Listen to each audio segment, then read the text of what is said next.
안녕하세요. 안녕하세요, 건우님. 네, 안녕하세요. 네, 목소리 잘 들리세요? 네, 네. 이번 시간 숙제가 스프링 저희 2권 이제 초입부였죠. 네, 네, 맞아요. 숙제를 하나씩 보겠습니다. 잠시만요. 1권의 8구장과 1장, 그리고 개발 블로그 글. 어, 개발 블로그 글이 총 몇 개였죠, 숙제가? 스프링, 네, 네. 요게 한 개였던 거죠? 네, 총 5개였었는데, 네네. 4개는 했고, DBMS랑 NoSQL만 못했어요. 네. DBMS랑 NoSQL이 3번인 거죠? 네. 네, 3번 제외하고 네 가지를 하셨다는 거죠? 네, 네. 오늘은 기발 블로그를 먼저 피드백 드릴게요. 네,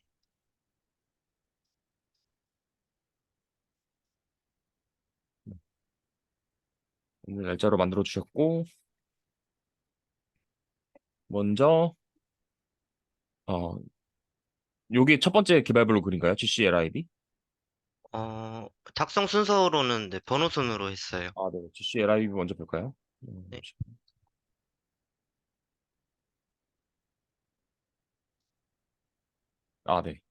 좋습니다. 음, 요 순서대로 피드백 드릴게요. 네, 음. 우선, 어, 다이나믹 프로시브랑 GCLIB의 제가 차이점에 대해서 아마 작성하라고 말씀드렸던 것 같아요. 네, 스프링에서는 요 세 가지 특징이 있었고, IOCDI로 통해서 이게 지금 도입부인 거죠. 이 GCLIB랑 다이나믹 프로시를 비교글을 쓰려는 이유. 네, PSA는 OCP 도와준다. 그렇다면 스프링 프레임워크는 AOP를 활용하여 AOP를 활용하는데 그때 얘를 활용할 건지 얘를 활용할 건지에 대한 차이를 쓰고 싶다는 말씀이신 거죠? 네, 음, 네. 그래서 프록시라는 개념이 나옵니다. 프록시는 디자인 패턴 중에 하나고 여기서 이제 AOP 스프링에서는 객체를 말하는 거죠. 프록시 객체. 네, 객체를 통해서 이제 AOP를 실행하는 중간 객체인 거죠. 프록시가. 네, 개발자 관, 어, 네, 개발자 관점으로는 타겟에 대상하여 대리자를 통해서 실행한다. 에스펙트 관점으로 분리하되 간결성을 유지시킨다.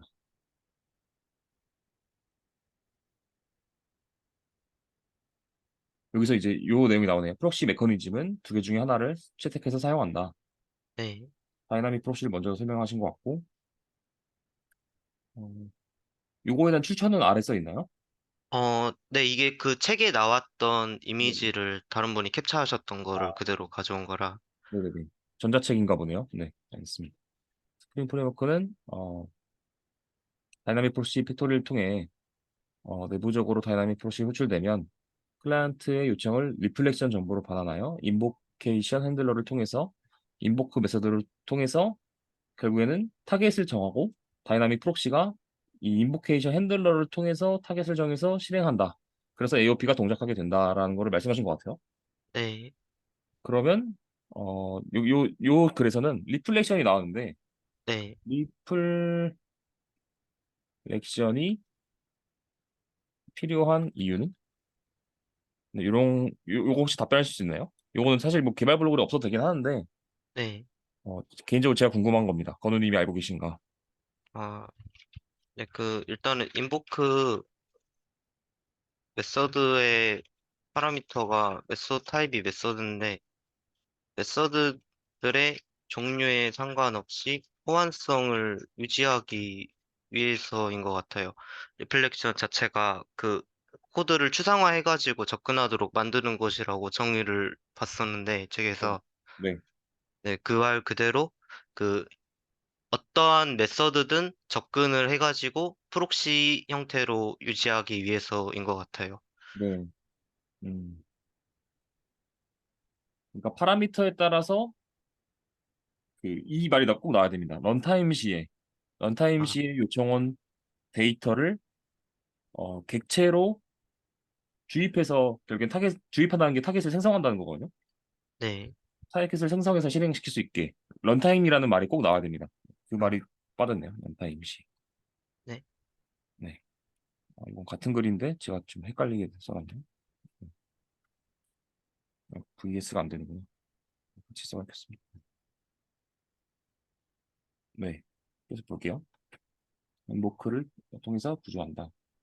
그래서 얘의 특징으로는 프록시 대상 객체가 하나의 인터페이스 구현하 이게 가능한 이유가 리플렉션의 무법 때문이에요. 네.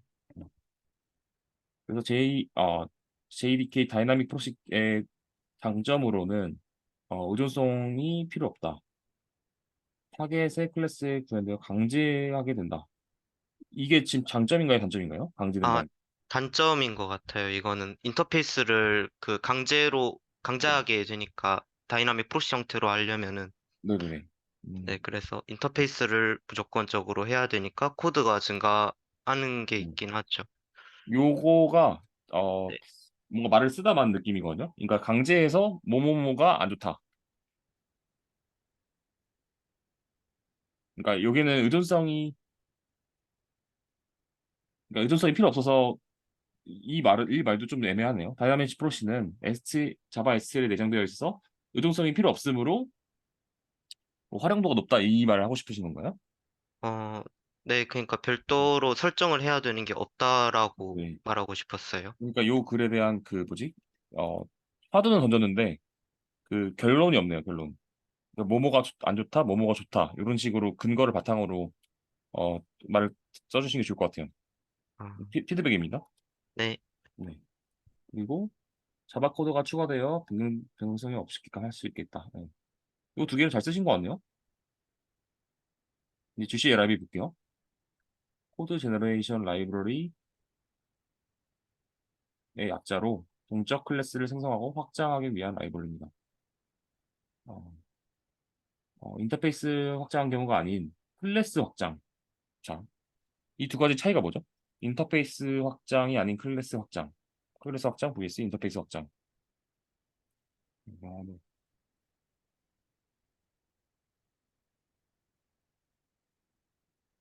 인터페이스를 확장한 경우. 이 두 가지 차이가 혹시 뭔지 아시나요? 하이 클래스, 부모 클래스 확장한 경우 부모 클래스의 다양성을 사용할 수 음, 있다인 것 같아요. 음, 인터페이스는 각각의 네, 확장한 클래스들이 네, 다른 결과를 가지고 있다. 네. 그거죠. 느슨한 결합으로 어, 영향도를 영향도가 아니죠. 느슨한 결합으로 확장에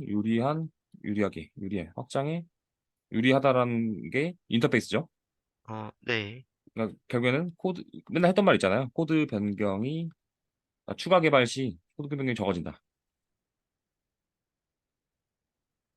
유지 보수에 유리하다.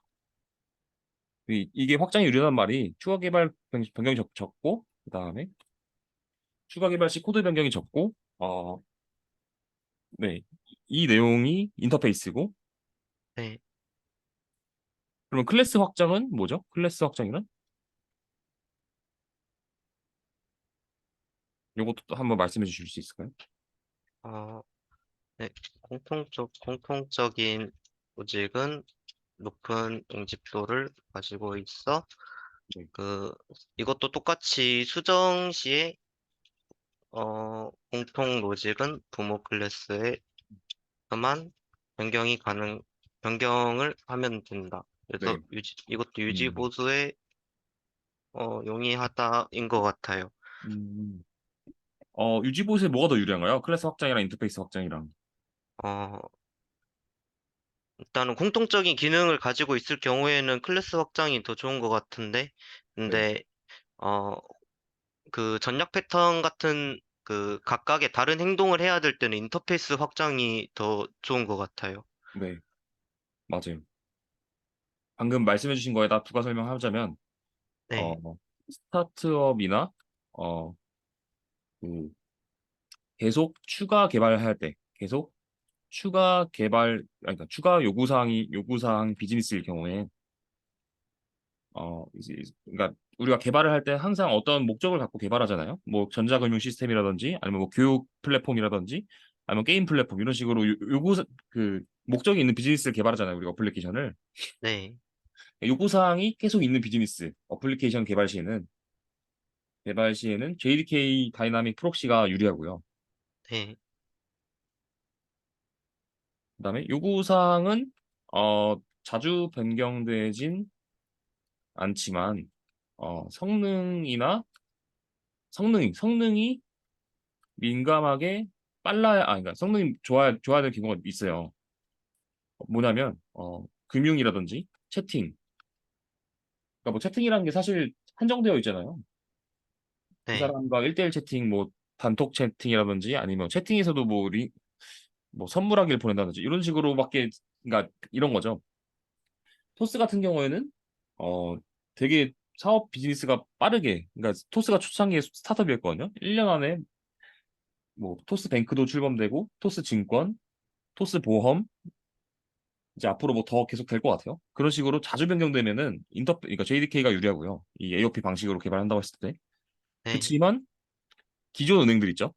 기존 은행이란 건 뭐 그 신한은행이라든지 국민은행 이런 하나은행 이런들은 상대적으로 확장이 좀 느려요. 대신 어 메이저 은행이어서 그 성능 그러니까 DB 트랜잭션 성능이라고 하거든요. 이게 내가 송금을 보낼 때라든지 그렇다고 토스가 느린 건 또 아닙니다. 네, 하지만 이제 개발 환경에 따라서 이 AOP 방식을 채택할 때도 아이고 지금 얘기 안 되지. AOP 방식을 채택할 때도 이렇게 합리적인 근거를 바탕으로 네, 성능을 해야 되는데 잠시만요. 여기 마우스가 제가 갑자기 배터리가 다 나갔는지 잠시만요. 마우스 좀 가져오겠습니다. 네.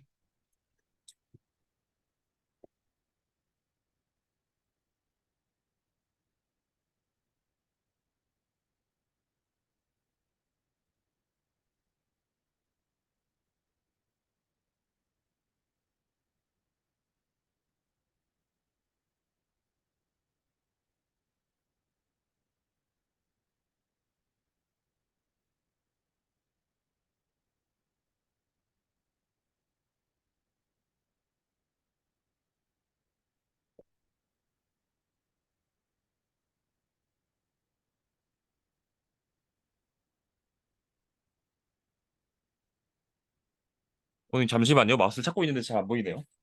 네.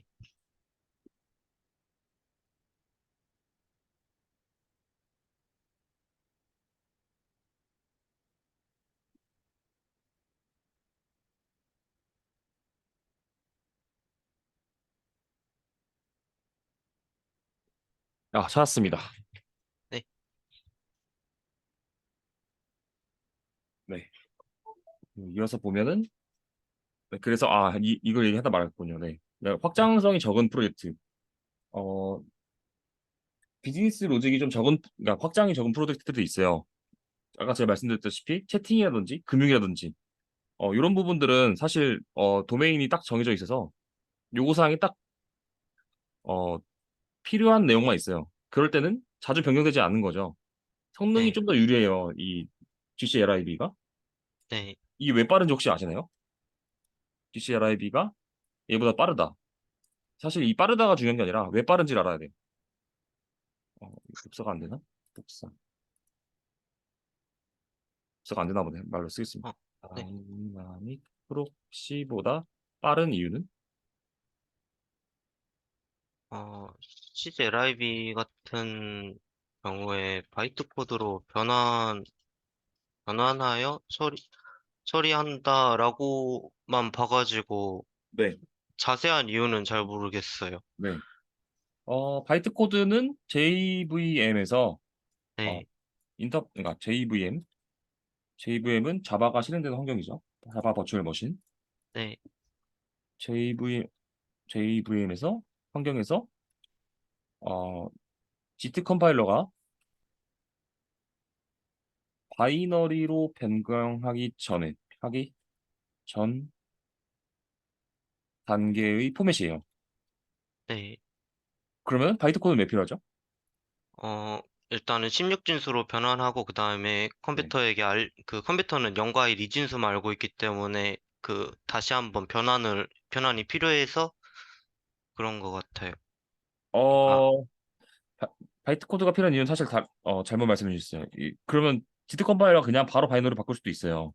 근데 네, 중간 단계가 필요한 이유는 중복된 바이너리를 어, 다시 변환하기 싫어서가 아니라 변환하지 않기 위해서. 그러니까 어, 중복된 내용을 또 바이너리를 바꾸는 거는 포맷을 바꾸는 거는 시간이 걸리잖아요. 네, 그래서 어, 지트 컴파일러의 중복 지수라는 것을 통해서 이 바이트 코드가 전체 한번 컴파일을 할 때 내가 똑똑하게 컴파일하는 거죠. 이 부분 중복돼가지고 내가 한번 예전에 컴파일 거 재사용하면 될 것 같은데 이렇게 판단을 하는 거예요. 그래서 필요한 거예요. 인터프리터 그러니까 중간 단계가 필요한 이유는 이 중복된 내용을 바이너지 않기 위해서입니다. 네, 네. 근데 GCLIB 프록시가 빠른 이유는 바이트 코드로 변환 이것도 좀 잘못됐네요. 음.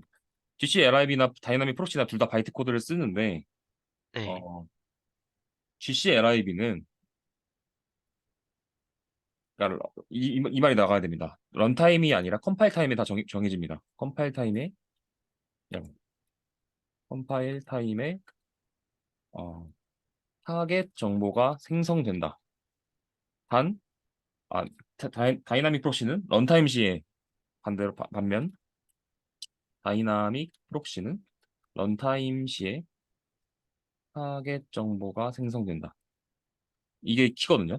빠른 이유가.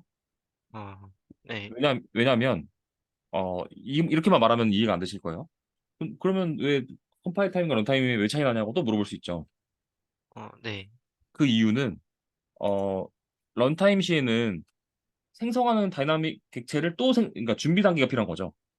어, 근데 언제 준비를 할지 모르는 거예요. 그래서 이런 거죠. 주방에서 미리 그 식수 인원을 알아서 뭐 점심시간에 100명이 온다 하면 100명에 대한 밑반찬들을 다 준비해 놓잖아요. 네, 근데 이런 거죠. 몇 명이 올지 모르는 상태에서 항상 준비를 뭐 요청이 왔을 때 다 하는 거예요. 그러면 느리죠, 당연히. 그 네, 식당을, 그냥 음식을 준비할 때. 네, 다이나믹 프로시가 그런 느낌이고, GCLIB는 미리 식수를 컴파일 단계에서 다 설정해놓고, 어, JVM의 GT 컴파일러가 컴파일을 할 때, 중복되는 내용들을 미리, 그러니까 중복된 것들을 그때그때마다 만드는 게 아니라, 미리 파악을 해서 똑똑하게 컴파일을 하기 때문에 빠른 거거든요. 네, 네. 혹시 요거 이해되시나요? 네, 네, 요거 같이 해서 요 내용을 어 여기다 블로그에다 추가 주시면 좋을 것 같아요. 네, 네, 여기서 제가 이해한 게 네, 이거인 것 같은데, 네, 네. 잠시만요. 그러니까 컴파일 시점에서 객체를 하는 시간이 있고, 네. 다이나믹 프로시는 런타임 중에 객체를 생성하는데 처리하는 시간이 있어서 차이가 있다고 생각하는데 이게 음, 맞나요? 그러니까 그 클라이언트 입장에서는 그 런타임 시에 객체를 생성하는 것도 그것도 처리 속도가 들어가는데 처리 시간이 네. 그러니까 클라이언트 입장에서 더 빠르다라고 이해하면 될까요? 음, 잠깐만요. 글을 다시 읽어볼게요. 컴파일 시점에서 객체를 생성하는 시간과 런타임 시 계산 시간이 달라서 빠른 거죠. 런타임은 항상 느릴 수밖에 없어요. 왜냐면 이 타겟만 생성하는 게 아니라 병행적으로 다른 작업도 같이 하면서 해야 돼요. 근데 컴파일은 미리 설계도를 다 안 상태에서 요구사항, 그러니까 이런 거죠. 스케줄이 다 짜져 있는 상태에서 내가 일정을 소화하는 거랑 스케줄이 실시간으로 바뀌면서 언제 어떤 스케줄이 올지 모르는 상황에서 그 스케줄을 준비하면서 실행하는 거랑 다르거든요. 네, 그걸 이제 어플리케이션 IT 관점에서 설명을 하면 이미 사용하고 있는 메모리, 이 런타임은 다른 메모리, 내가 요구사항을 다른 걸 치고 있는 상황에서 AOP의 요청이 또 왔어요. 그럼 AOP를 바로 실행하는 게 아니라 AOP를 실행하기 위한 준비 객체를 또 메모리에 넣어야 되고 그 AOP가 또 타겟을 설정하기 위해서 다이나믹 프록시한테 이 인보케이션 핸들러를 실행하는 그 객체를 인보케이션 핸들러가 위에 있었죠. 네, 여기서 네. 네, 다이나믹 프록시한테 이 인보케이션 핸들러의 요청을 받, 어, 실행하라는 명령을 또 해야 되고 이 다이나믹 프록시를 얘는 다이나믹 프록시라는 거는 객체가 하나밖에 없긴 하겠지만 내부적으로 그렇지만 얘의 요청의 파라미터라든지 이런 타겟이라는 거지 이런 것들을 다 그때그때 생성하는 거예요 런타임이. 네. 그래서 느린 거거든요. 음, 그러니까 이런 거를 미리 컴파일 시에 다 언제 실행할지를 다 관점을 미리 컴파일 해둔 거랑 런타임 시에 실행만 하는 게 아니라 준비하면서 실행하는 거랑 시간이 다릅니다. 음, 그러니까 이 두 개의 처리하는 생성 시간이 그러니까 0.05초라고 하면은 네, 뭐 런타임은 0. 이 자체적으로 차이가 있다는 건가요? 그러니까 맞아요. 네, 아, 네. 네. 요거를 제가 이 뭐 그렇게 테스트까지는 다 해보진 않았지만 런타임이 당연히 느릴 수밖에 없는 이유, 근본적인 이유를 말씀드린 거예요. 네. 네, 저 시간도 뭐 아시면 좋죠. 테스트 해가지고. 그렇지만 근본적인 이유를 아는 게 제일 중요해요. 런타임 시에는 왜 더 느리냐? 왜 더 느리죠? 네. 런타임은 다른 요청도 같이 처리하기 때문에 추가적으로 시간이 더 걸린다고 음, 방금. 네. 다른 요청도 그렇고 바로 실행하는 게 아니라 컴파일은 미리 중복된 내용을 컴파일하지 않고 객체를 어떻게 만들 건지의 구조도를 다 미리 짜놨기 때문에 실행 속도가 빠를 수밖에 없어요. 그래서 C 언어가 빠른 거거든요. 이 내용이 C 언어가 빠른 이유랑 똑같아요. C 언어보다 그러니까 잠시만요. C 언어랑 이건 좀 다른 내용이긴 한데 연관은 있어요. C 네. 언어가 제일 빠르거든요. 다른 언어보다. 네. 다른 언어보다 실행 속도가 빠르다. 이게 정확하죠? 혹시 이 이유를 아시나요? C 언어가 가장 기계어에 가까운 접근 네. 언어 네. 쪽이라고밖에 모르겠어요. 맞아요. 기기어에 가깝다는 건 이 변환하는 게 제일 적다는 거거든요. 네. 가깝다. 이게 어 바이너리로 변환할 게 제일 적기 때문이다. 바이너리 변환 그러니까 컴퓨터가 바로 실행하기 위한 준비 단계가 제일 적다는 소리예요. 음, 변환하는 시간이 적다. 즉 컴퓨터가 바로 실행할 수 있다. 그러니까 상대적인 거죠. 다른 언어에 비해서. 다른 네. 언어에 비해 상대적으로. 그러니까 이거를 얘는 이제 언어의 관점에서 말한 거고 얘는 실행 단계죠. 컴파일인지 런타임인지. 런타임은 컴퓨터가 읽기 위한 준비 단계가 더 많아야 돼요. 컴파일보다. 네. 이유는 어떤 어떤 프록시를 그러니까 이 형태는 GCLIB냐 다이나믹 프록시냐 이 타겟을 설정하고 그 AOP 관점을 실행하는 로직은 똑같은데 그걸 런타임에 하냐 컴파일에 따라서 런타임은 이 실행하기 위한 객체를 또 생성해야 되는데 컴파일은 생성한 거를 몇 번 실행하는지 알기 때문에 중복해서 객체를 생성할 필요가 없는 거죠. 그래서 빠른 거거든요. 네. 네, 이 정도만 이해하시면 됩니다. 더 네. 깊게 들어가지 마세요. 네. 네.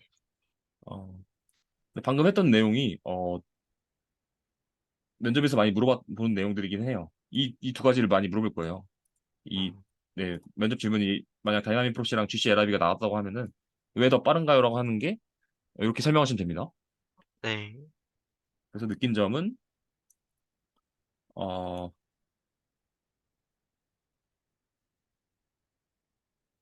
네, 요거는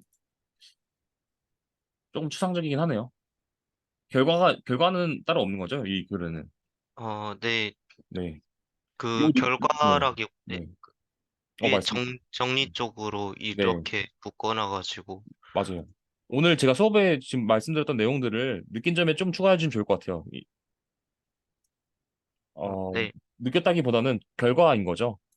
그러니까 단순히 표로만 보는 것보다 요 내용들이 궁금했고, 왜 궁금했는지 찾아보다 보니 이런 시점 연관도 있고, 그리고 이런 변하는 과정, 이런 내용들을 이 글에서 좀 언급하면 이 퀄리티가 훨씬 높아질 것 같아요. 이 글에 대한. 네. 네.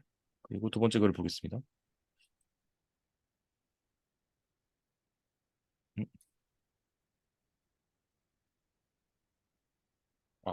이걸로 틀면 되는데.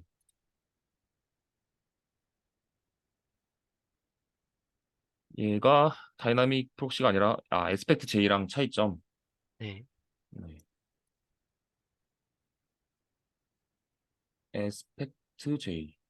AOP에 대한 어, 구조를 보여주신 것 같고요. 어, 시큐리티가 혹시 왜 나왔는지 아시나요? 어, 그, 그 네. 질문 다시 하겠습니다. 요 그림은 어떤 걸 표현한 거죠?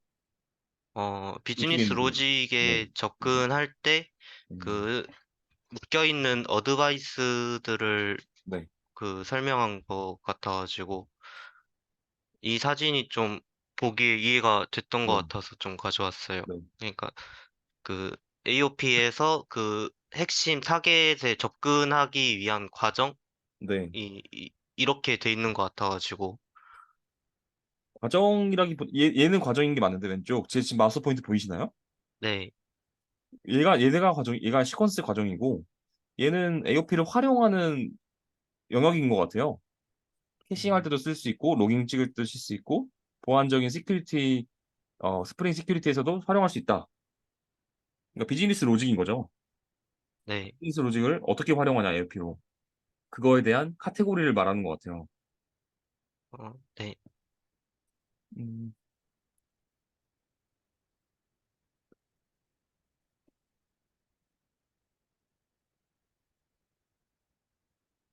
에스펙트 제일 부분을 보면 자바 언어를 기반으로 독립적인 라이브러리다.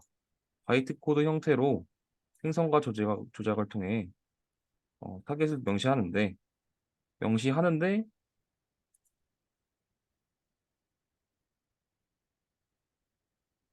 컴파일 시점, 컴파일 이후 로드된 시점 이 세 가지 위빙을 통해서 사용할 수 있다. 네, 그렇죠. 그렇지만 런타임 시에는 아무것도 하지 않아. 이 에스펙트 제가 더 빠르거든요. 네, 스프링 AOP보다 이 개념이 아까 그 개념이랑 똑같아요. 제가 말한 개념. 요 아, 그 GCLIB랑 네, 다이나믹 네, 프록시의 차이입니다. 네. 네, 런타임 오버헤드가 작다. 이 말이 컴파일 시에 더 많이 해놓기 때문에 작다는 말이거든요. 네, 네. 그리고 예전에 스크립트 언어랑 컴파일러 언어에 대해서도 제가 한번 언급한 적이 있었죠. 어, 정확히 어떤 건지 잘 모르겠어요. 예전에 자바스크립트 나오면서 스크립트 언어랑 컴파일러 언어가 왜 더 속도가 빠르냐라고 언급한 적 수업 시간에 없었나요? 제가 기억이 잘 안 나네요. 저도 기억이 네. 잘 안 네. 나가지고, 이것도 똑같아요. 얘가 이제 어, 런타임 시에 컴파일까지 다 하기 때문에 느린 거고 C 언어는 컴파일 시에 미리 다 해놨기 때문에 빠른 겁니다. 어, 네. 네, 지금 다 같은 맥락이에요. 네, 이 정리하자면 언어별로 차이의 속도의 속도 차이도 이 실행 시점에서 미리 다 컴파일 해놓느냐 그리고 AOP랑 GCLIB 방식 프록시 방식도 그렇고 에스펙트 J랑 스프링 AOP 방식도 그렇고요. 다 컴파일 시에 다 미리 해놨던 것들이 빠릅니다. 네, 그리고 이 에스펙트 J를 제가 비교한 이유는 이 실행 시점을 위빙하는 이 성능도 있지만 그 명령어들이 있어요. 에스펙트 J의 명령어 기능어를 통해서 코드가 짧아지거든요. 네. 혹시 제가 이거를 보라고 하진 않았나요? 잠시만요. 에스펙트 J 문법. 여기서 이제 그 공식 문서 쪽을 보시면 에스펙트 J를 볼게요. 공식 문서가 있을 텐데. 스프링 IO라고 쳐야겠네.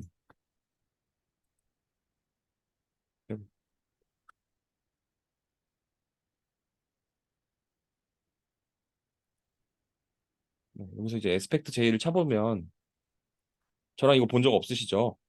네, 음,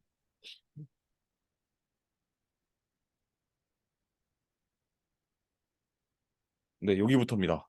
이 디클레리어링 포인트 컷. 여기 이제 문법이 나오는데 네, 에스펙트 J. 요 문법을 추가해 주셔야 될 것 같아요. 개발 블로그래. expect J. 그러니까 간략하게 설명을 먼저 드리면 어 이스커션 트랜스포 해서 어떻게 실행할 거냐지에 대한 문법이거든요. 네, 보시면 잠깐만요. 좀 정리되어 있는 표가 있을 텐데 여기 있다. 한글로 보겠습니다. 네, 아, 이렇게 보면 안 되겠다. 간략하게 말씀드리면 네. 얘는 반환 그 접근 제어자 그리고 여기 아마 있을 거예요. 잠시만요. 여기 있다. 네, 이름 패턴을 통해서 어떻게 AOP를 실행시킬 건지에 대한 문법이에요. 간략하게 말하면. 네, 근데 실행시킬 때 타입, 그 다음에 패키지명, 그 다음에 메서드명, 그 다음에 파라미터 개수, 아규먼트 개수 등을 이 문법 한 줄로 다 표현할 수 있거든요. 음, 네, 그래서 하고 싶은 말은 AOP 방식으로 하는 것보다 이 문법을 알면은 더 빠른 시간 내에 내가 원하는 동작을 실행시킬 수 있다. 다만 공부를 해야 되는 거죠. 그래서 에스펙트 J를 실행도 빠르고 문법만 익숙하다면 더 많은 내용들을 내가 커스텀하면서 개발할 수 있는 거죠. AOP를 관점을. 네. 네, 여기 예시 코드인데 단점도 있죠. 러닝 커브가 있는 거죠. 공부를 해야 되는 거죠. 네. 요 네, 내용을 문법을 간략하게 공부를 하시고 개발 블로그에 추가해 주세요. 네, 네. 요게 피드백입니다. 네, 아, 요게 여기가 아니라 여기군요. 2번. 네. 그리고 네. 그리고 다음 글로리 22번인가요? 이 네, 끝인가요? 22번도 어, 있죠. 네, 아래 그 트랜지션 전파랑 아, 격리 네네. 네. 레벨 네. 이거는 어디에 있었지? 제일 아래에 있을 아, 거예요. 네, 여기 있네요. 아, 5번도 하셨나요? 4번이랑 5번을 하나로 아, 하나로. 네. 작성했어요. 알겠습니다. 네, 볼게요. 어플리케이션에서 외부 데이터베이스에 접근할 때 트랜지션이 발생한다. 스프링 프레임워크는 트랜지션을 지금 다양한 기능들이 있는데 전파 레벨과 격리 수준에 대해서 알아보겠다. 네, 트랜지셔널 어노테이션이 가장 스프링에서 트랜지션을 적용하는 쉬운 방법이죠. 네, 선언적 트랜지션을 통해서 파라미터를 통해 트랜지션 전파 속성과 격리 수준 설정이 가능하며 플랫폼 트랜지션 매니저 인터페이스를 사용해서 시작하고 롤백과 커밋을 한다. 어,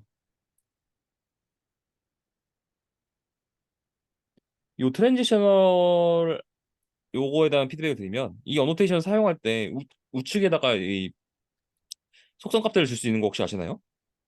네. 이 속성 값들에 대한 내용이 혹시 있나요? 속성값들에 대한 내용이 격리 레벨이랑 네, 그 전파 속성 외에도 읽기 수준이랑 제한 시간만 네, 그 한 줄로 잠깐 세부적인 네. 설정 가능하다고. 어디 써 있나요? 지금 네, 제가 어, 요건가요? 세 번째 줄에 있어요. 요건가요? 네, 네, 제가 말하는 요 내용을 예시 어노테이션을 몇 개 추가해 주시는 게 좋을 것 같아요. 명시적으로. 그러니까 어, 말은 언급은 되어 있지만 실제 전파 속성은 예제로 이렇게 되어 있다. 격리 수준은 이렇게 제한할 수 있고 읽기 전용이나 제한 시간도 이렇게 할 수 있다. 한 예시 트랜지셔널 그 뭐라 그러죠? 그 예제 코드 같이 조금 더 추가해 주시는 게 좋을 것 같아요. 네, 네. 에 대한 예제 코드 추가. 그리고 음,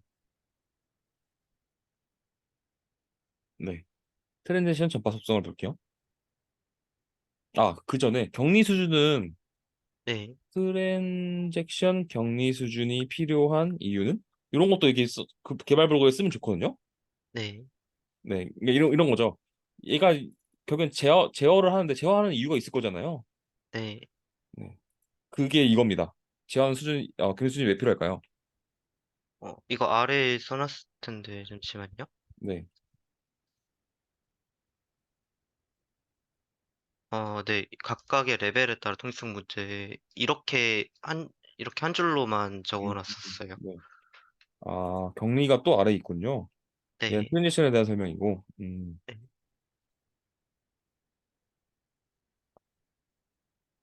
음.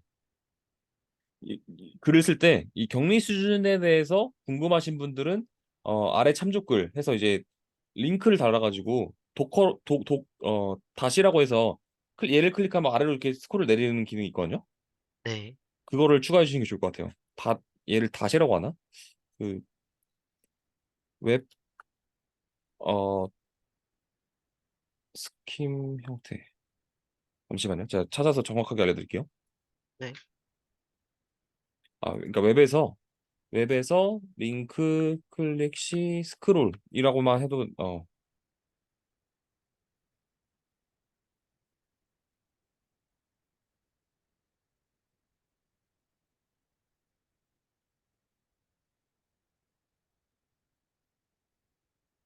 이게 아닌데.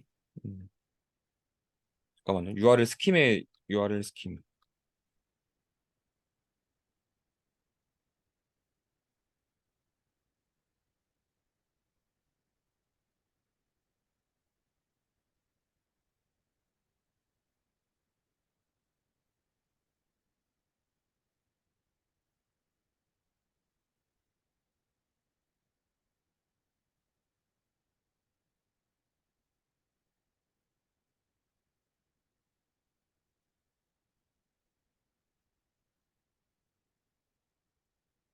그 다시 독인가 독일 거예요. 독.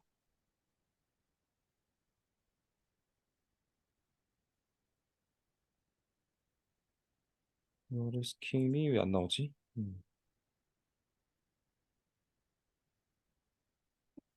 URL 스킴. 그러지 말고 제가 개발 블로그 써놓은 거 있거든요. 거기에 정리되어 있는데 그걸 보겠습니다.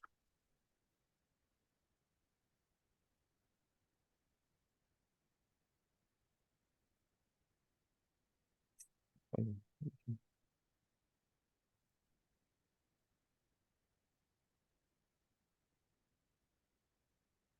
여기 있네요. 앵커입니다. 앵커.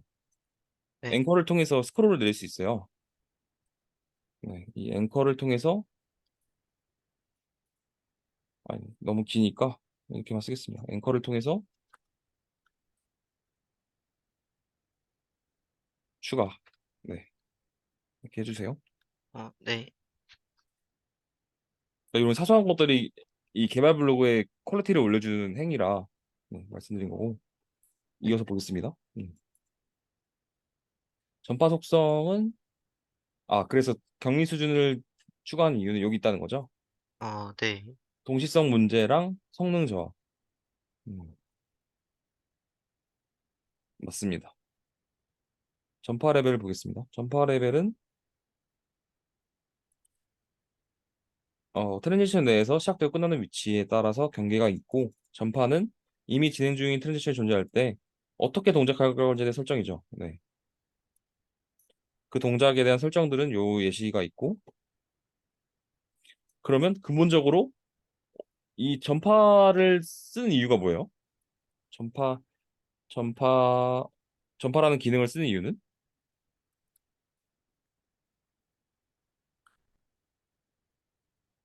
트랜지션 전파라는 혹시 답변할 수 있나요? 어, 여기 써주신 것 같긴 해요. 트랜지션을 어떻게 네. 동작할 건지에 대한 설정 개념인데 네. 근데 사실 이게 어, 어떻게 동작할 건지 맞는데 네. 조금 추상적인 것 같아요. 네.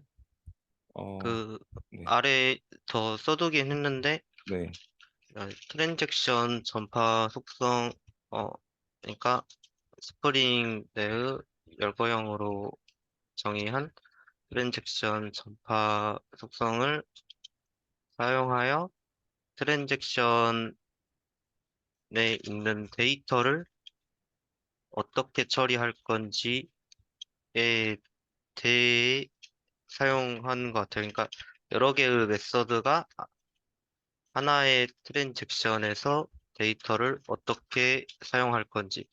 음, 그러니까 어떤 거는 공유를 해야 되고 어떤 거는 데이터를 음, 공유하면 안 되고 네, 그래가지고 네, 사용하는 것 같아요. 음, 맞습니다. 네, 결국엔 트랜지션이 필요한 이유는 어, 처리 단위, 그러니까 처리 단위가 제일 작은 단위가 트랜지션이잖아요.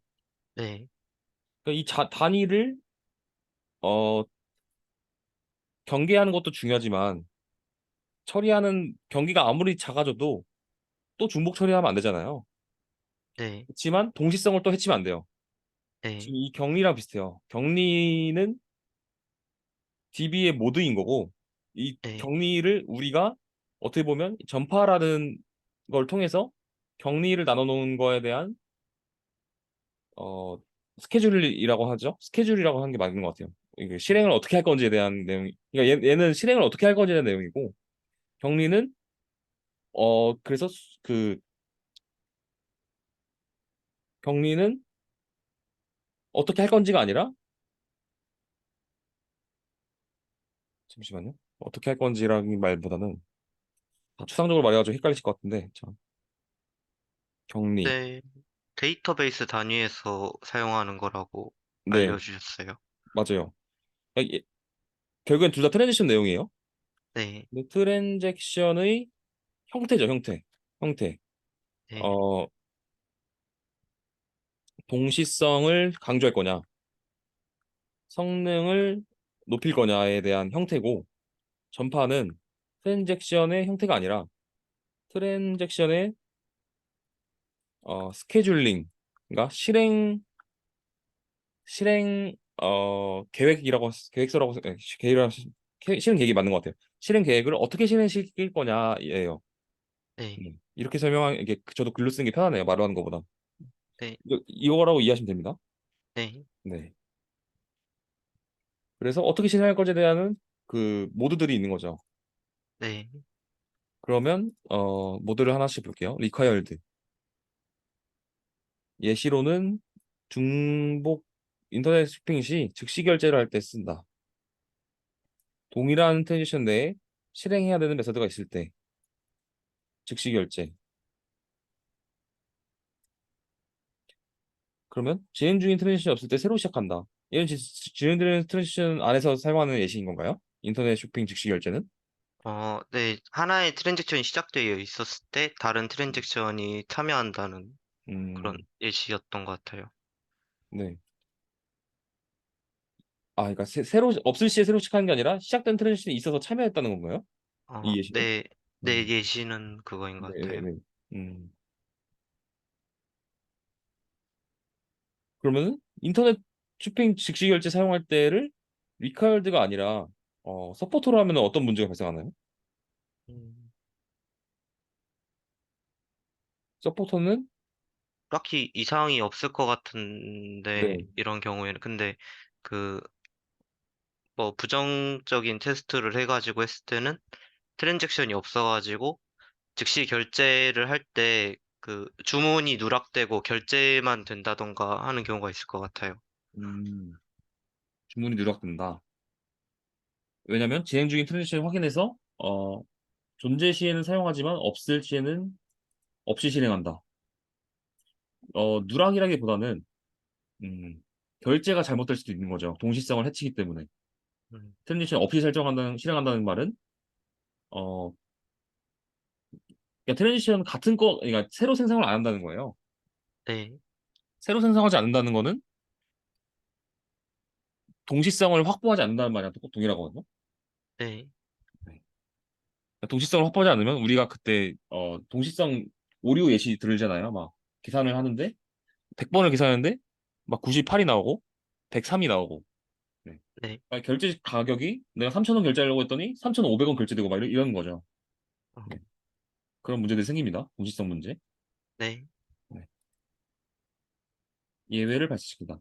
이거는 이제 개발자가 어, 알람을 받기 위해서 예외를 발생시키거든요, 보통. 알람이라든지 아니면 노티를 하기 위해서. 네, 네. 그러니까 트랜지션 내에서도 이 트랜지션은 꼭 성공해야 돼. 만약 실패하면 내가 알람을 인지해서 빨리 장애를 대처해야 될 때 맨데터리를 사용하겠네요. 네. 네, 네. 얘는 항상 예외를 발생시키는 거네요. 네. 네.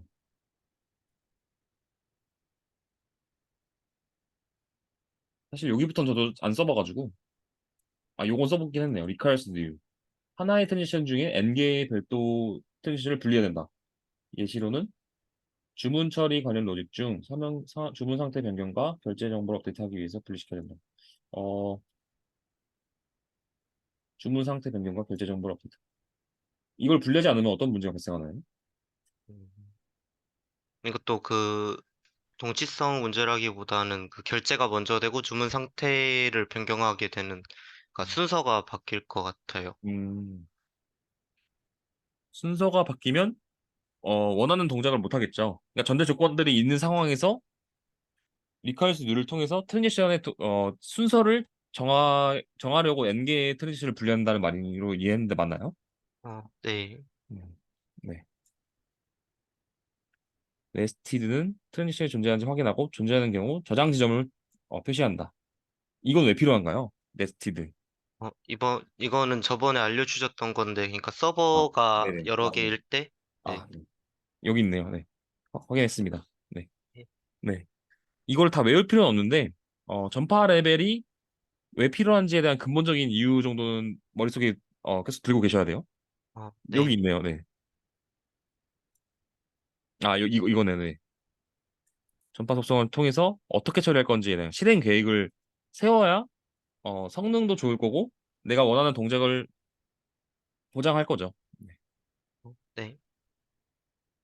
격리는 아까 말했던 것 같아서 네. 격리를 하는 이유는 한 번 더 복습하면 트랜지션 레벨의 여러 개 뜻을 동작할 때 영향을 관리하겠다. 네. 요 세 가지를 하지 않기 위해서 DB를 쓰죠, 보통. 네. 아이솔레이션. 네. 혹시 요거 중에서 이해 안 되시는 거 있으세요? 이 내용 중에서? 네 가지 그 격리가 있는데. 네. 이거는 그 이해가 됐는데, 이게 격리 레벨에 따라서 하고, 실제로는 1레벨, 2레벨을 자주 사용한다, 이런 것까지는 이해했는데, 네. 사실 이게 챗 GPT한테 물어봤거든요. 그 네. 검색했는데 잘 안 나와서. 네. 이 서포트에서 비즈니스 로직과 독립적이며 트랜스 없이 실행해야 할 때 로그인 이력 저장은 이게 예시가 어떤 건지 잘 이해가 안 네. 돼가지고. 다시 볼게요. 서포트는 진행 중인 트랜지션이 존재하며 확인하고 존재 시에는 사용, 없을 시에는 없이 실행한다. 로그인 이력을 저장하는 로그인 기록 메소드. 음, 그러니까 없이 실행한다는 건 사실 이 저장하는 거는 이 말은 사실 제가 보기에는 덮어 씌운다는 말이랑 동일하거든요. 아, 그래서 트랜지션 동기화 처리를 할 필요가 없다는 말이랑 동일해요. 그냥 아, 가장 마지막 애가 어떤 스레드에서 실행해도 그냥 너가 가장 마지막이라 생각하고 실행해 라는 개념인 것 같거든요. 어, 그러니까 우리가 이런 거죠. 그 동시성 문제가 생겼을 때의 문제는 같은 공유 변수에다가 예를 들어서 인트 A에다가 이가 스레드 간의 공유 변수예요. 인트 A. 네, A A라고 하면 안 되겠다. 네, 그냥 넘이라고 하겠습니다. A 스레드가 넘을 뿔뿔한 거랑 B 스레드가 넘 뿔뿔하는데 얘는 상태가 계속 바뀌어요. 네, 플러스 A 스레드에서 넘 뿔뿔하고 B 스레드에서 넘 뿔뿔했는데 둘 다 한 번씩 뿔뿔 했는데 값이 1일 수도 있어요. 왜냐면 얘가 플러스 대입을 해놨지만 대입을 하기 전에 얘도 0인 상태에서 플러스를 했기 때문에 그치만 성능은 얘가 B스레드가 느려가지고 마지막에 커밋을 한 거죠. 그래서 커밋을 어 얘도 플러스를 하고 1이라 인식하고 얘도 플러스를 하고 1이라고 인식할 수 있는 상황이 있을 수 있어요. 네, 동시성이 보장되지 않은 상황에서. 네, 로그인 이력 같은 경우에는 이런 거죠. 유저는 얘가 초 단위까지 궁금하지 않아요. 내가 언제 가장 마지막에 로그인했는지. 그래서 오차 범위를 허용하는 거예요. 이런 오차 범위. 아, 이런 거죠. 이 넘이 100번이지만 플러스 마이너스 오차를 존재해. 왜냐면 내가 로그인 날짜가 뭐 1분 단위로까지 내가 확실하게 알 필요가 없는 거죠. 내가 한 1시간 단위로 언제 최근에 로그인했지? 그냥 성능을 더 중요시 하는 거예요. 이 같은 경우에는. 아, 네, 좀 이해가 됐어요? 이게 만약에 네, 결제 정보나 금액 정보였으면 이러면 안 돼요. 네, 그렇지만 시간 같은 경우에는 아, 알아도 되고 몰라도 되는 정보잖아요. 네, 이력이잖아요. 더군다나. 네, 예, 그렇기 때문에 이 서포트를 쓴다는 겁니다. 어, 네, 이해된 것 같아요. 네, 네, 네. 격리 레벨도 언급을 했고, 그래서 정리를 보면은, 여기 다 써주셨네요. 제가 글을 위에 있는 대로만 봐서 그렇지, 보니까 아까 제가 말했던 거 쓰신 것 같아요. 이 형태냐, 스케줄링이냐. 네, 네. 그리고, 정리를. 네, 네, 정리 되게 잘 해주셨네요. 전파해야 되는지의 정의. 네. 제가 아까 이런 이유들 있잖아요. 추가 질문 올 만한 것들. 네, 이런 것들을 사이사이에 넣어주시고, 그리고 보니까 좀 중복되는 내용들이 좀 있네요. 어떤 내용이냐면, 중복되다기보다는 가독성을 좀 높여주셔야 될 것 같아요. 아까 요런 이렇게 언급을 해놓고, 아까 밑에 다 설명, 또 부가 설명들이 있어요. 그걸 이제 다 앵커를 통해서 가독성을 높여주시면 좋을 것 같아요. 네. 네. 정리를 보고, 느낀 점을 보면 되겠네요.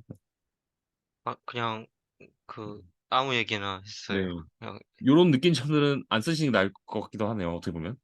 네, 네. 차라리 이 정리를 조금 더 보강하시는 게, 네, 네, 나을 것 같습니다.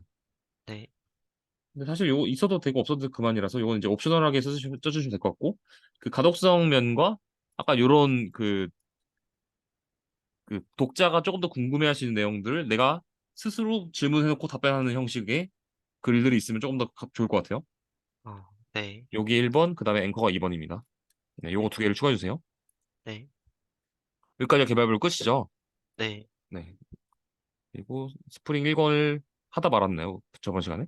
8장부터 네. 나가는 걸로 알고 네. 있어요. 네. 오늘 스프링 1권을 다 끝내야 될 것 같은데, 빨리 하겠습니다. 네, 네. 1권이 여기 있네요. 8장.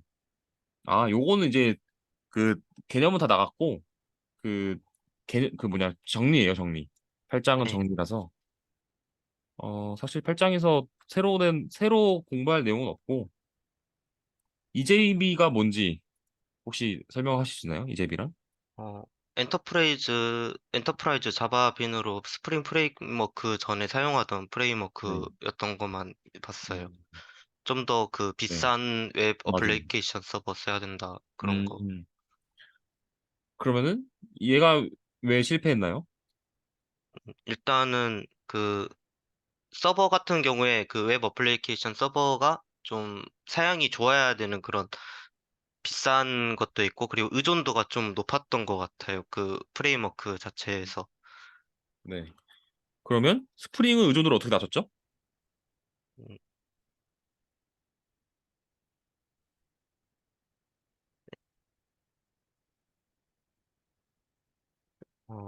스프링에서는 아, 객체 지향 특징을, 어, 언어의 특징을 지향할 수 있도록 낮은 결합도를 사용한 추상 인터페이스 API로 구성되어 있어서, 음, 네, 그냥 이렇게만. 네, 맞아요.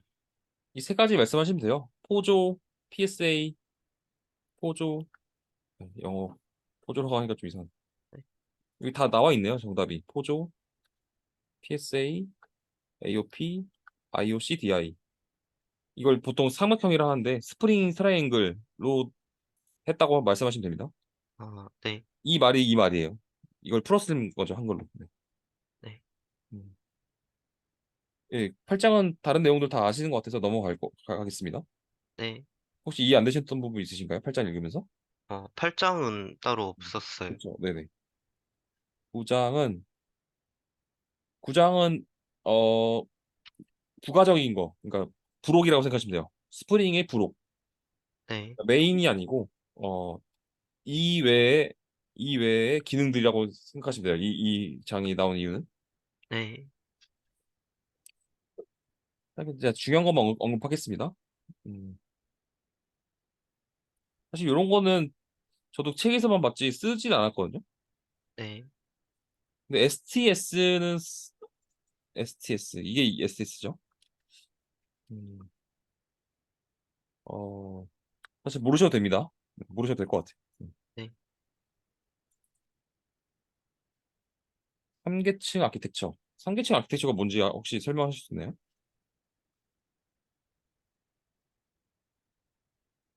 네. 어, 사용하는 로직에 따라 세 가지의 계층으로 분리한 것인데 이게 서비스 그리고 프레젠테이션, 데이터 액세스 쪽으로 구분해가지고 3계층으로 나눴던 것 같아요. 음, 네. 이 나누는 이유는 뭔가요? OCP 원칙과 SRP 원칙을 지향하기 위해서였던 것 같아요. 네, 이거는. 네. 그러면 요 3계층 아키텍처랑 MVC 패턴이랑 어떤 연관이 있나요? MVC 패턴?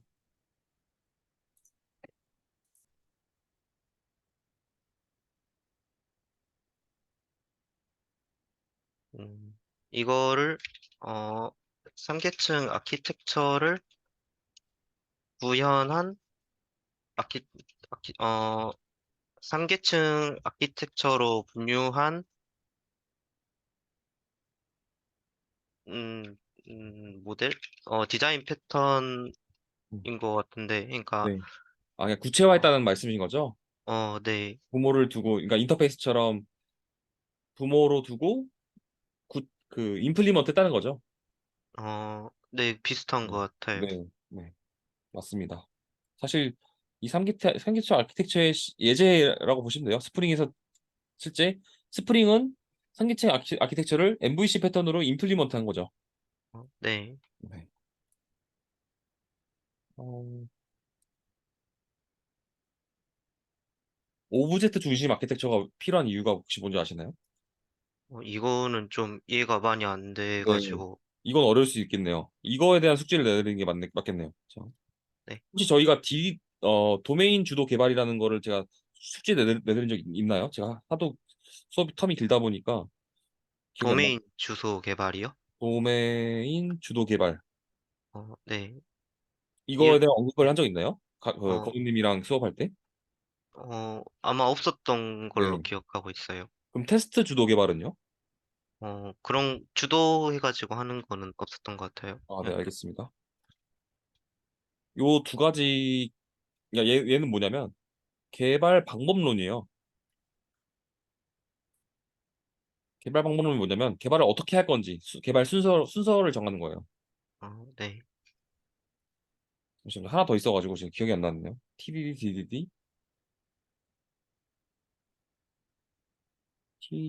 TDD. 아이고, 아이고, 영어가 아니네. 아, BDD도 있네요. 네. 요 세 가지가 있어요. 네, 요 세 가지에 대한 개발 블로그를 하나 써주세요. 네, 네. 그러니까 개발을 잘하려면 어, 그 이 방법론이란 것도 알면 좋죠. 왜냐하면 상황마다 다르거든요. 어떻게 개발하는 게 좋은지. 그러니까 네, 개발의 그 트랜지션 전파 레벨이라고 생각하시면 됩니다. 네, 그게 맞는 표현인지 잘 모르겠는데 방금 제가 즉흥적으로 끼워 맞춘 거예요. 네, 네. 어, 네. 사실 요 개발 글을 쓰다 보면 아, 스프링에서는 왜 도메인 주도 개발에 대한 내용이 나왔는지 이해하실 거예요. 네, 이것만 봤어 단편적으로 봤을 때 이해가 안 되는 건데 그러니까 지금 이 내용이 DDD 내용이거든요. 네, 근데 이전의 내용들이 있어요. TDD, BDD의 그러니까 얘가 이 역사적인 순서예요. 얘 단점이 나와서 얘가 나온 거고 얘 단점이 있어서 또 얘가 나온 거예요. 네, 이 앞에 있는 내용이 이해가 안 됐기 때문에 얘가 이해가 안 되는 거지. 뭐 그렇게 어려운 내용은 없을 거예요. 근데 앞에 대한 내용들을 다 개발 블로그로 공부하시다 보면은 아 그래서 왜 오브젝트 중심 아키텍처가 나왔구나 이해가 되실 겁니다. 네, 네, 이거는 뭐 네. 그래서 1장을 마무리하겠습니다. 네, 그리고 2장을 보고 2장은 1장만 제가 공부하라고 했었나요? 네. 이번에 1장.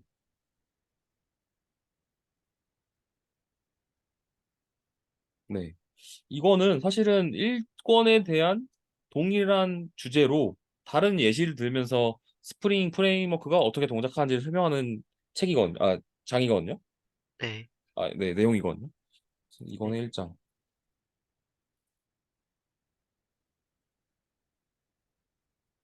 사실 1권에서 대부분 중요한 것들은 이미 다 언급했고, 여기서 이제 또 나오겠네요. 뭐가 더 중요했는지. IOC 컨테이너의 종류가 이게 있어요. 네, 요 네 가지의 특징이 무엇인지까지 오늘 수업 나가보겠네요. 네. 각각의 이 종류가 어떤 걸 의미하고 어떤 행위를 하는지 설명해 줄 수 있을까요?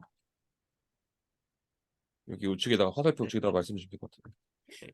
이거는 그 메타 정보 설정하는 그 어플리케이션 콘텍스트의 인터페이스의 구형 클래스고, 이거는 XML을 사용한, 그리고 이거는 웹에서 사용 시하고, 이거는 잘 모르겠어요. 제네릭 어플리케이션 컨텍스트.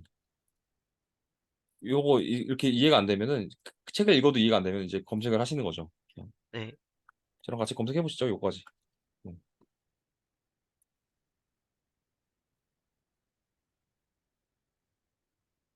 자, 여기까지 딱 왔다고 고도님이 손으로 왔다고 하고 한번 이제 공부해 보실래요? 네.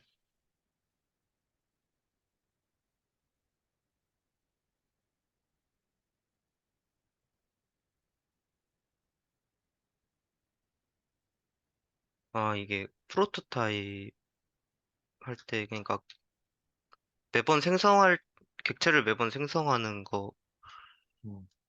거였던 것 같은데. 네, 방금 빗금 치신 데가 핵심이네. 네. 네, 빈팩토리 인스턴스를 생성하는 어플리케이션 컨텍스트와는 달리 이 컨텍스트는 처음부터 빈 정의를 등록할 수 있도록 그러니까 네, 그때그때만 생성하는 게 아니라 컴파일 타임에 생성한다고처럼 보이네요. 제 눈에는. 아, 네, 네. 네. 요게 핵심입니다. 네, 요거를 복사해가지고 이해하시면 되겠네요. 네, 네.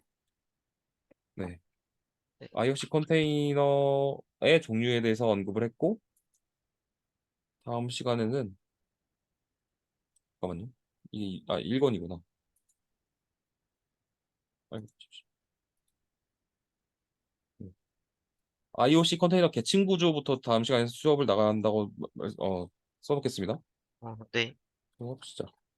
그리고 숙제는 그, 토요일. 네네네. 네. 제가 그 토요일이랑 네네. 일요일에 그 네. 이번 주는 그 오전부터 마감까지 할 수 있냐고 물어보셔가지고, 그래서 그 네. 아직은 대답은 안 했는데, 네네. 어떤 걸 하신다는 거죠? 토요일에? 제가 그 그냥 그 생활비 잠깐 보려고 그 네네네네. 알바하고 있는데, 그 네네. 근무가 원래는 오후에서 마감이었어요. 네네네. 근데 이번 주는 그 같이 하시는 분, 오전 분이 그 네네네. 그거 해가지고 일단 물어는 보셨는데, 제가 아직은 여쭤보고 네네. 대답하려고 아직 안 했거든요. 그래서 네네. 어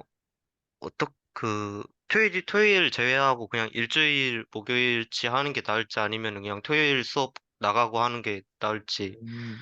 저는 고노님이 하고 싶으신 대로 하시면 됩니다. 저는 오히려 어 고노님한테 선택권을 드리겠습니다. 뭐 이번 주는 하루만 해도 되고 아니면은 내가 좀 더 공부하고 싶다. 이 수업 시간에 좀 더 얘기하고 싶다 하시면은 토요일 날 진행해도 되고요. 어, 네.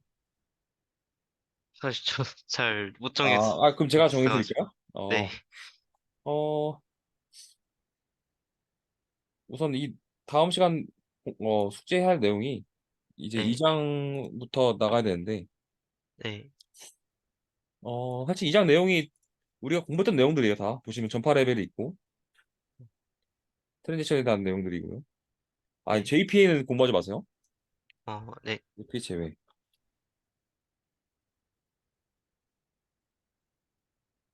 그리고 이제 한 수업 시간 제가 보기엔 지금 2장, 3장, 4장, 5장, 6장, 7장까지 있는데 이 내용들이 실장은 뭐 저번에 말한 것처럼 부가 기능들인 거고 네, 6장은 테스트.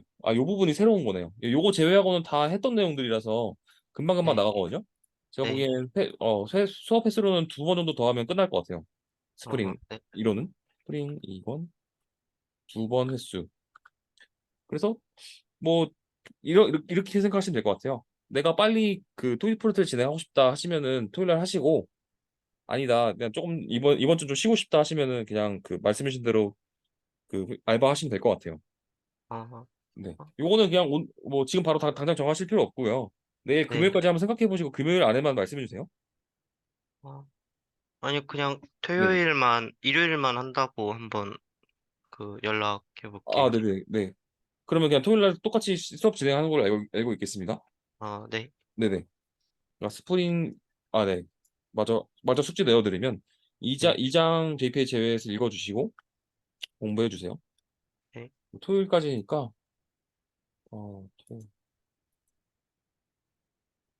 2장, 3장. 3장까지 읽어오면 좋을 것 같긴 하네요. 3장에는, 어, 3장이 조금 내용이 많네요. 3장 이제 MVC에 대한 내용이요. 우리가 네. MVC 아까 3계층 아키텍처의 구현체라고 했잖아요. 네. 이 MVC의 동작 원리를 설명하는 겁니다. 이 디스패처 서블릿을 통해서. 네, 네. 요거를 물어볼 겁니다, 제가. 수업 시간에. 네. 네, 요거죠. 딱 한마디로 말하면 3장을 한마디로 정의하면 이겁니다. 디스패처와 MVC 아키텍처. 네. 네. 3장까지 최대한 읽어보세요. 네. 숙제입니다. 네. 수업은 끝이고 질문 있으시면 질문 받고 마무리하도록 하겠습니다. 질문은 따로 없는 것 네. 같아요. 네. 그러면 2번 횟수 이거 끝나고 이제 이론이 끝나고 저랑 저번에 말했던 그 토익 프로젝트 간략하게 도메인까지만 정했잖아요. 그때 게임 네. 커뮤니티 서버였던 것 같은데, 게임 옥션 서버였죠, 정확히. 네. 네. 그거에 대한 내용은 이 스프링 마지막 횟수 때 언급을 더 마저 하겠습니까? 그러니까 다음 시간이 아니라 다다음 시간인 거죠.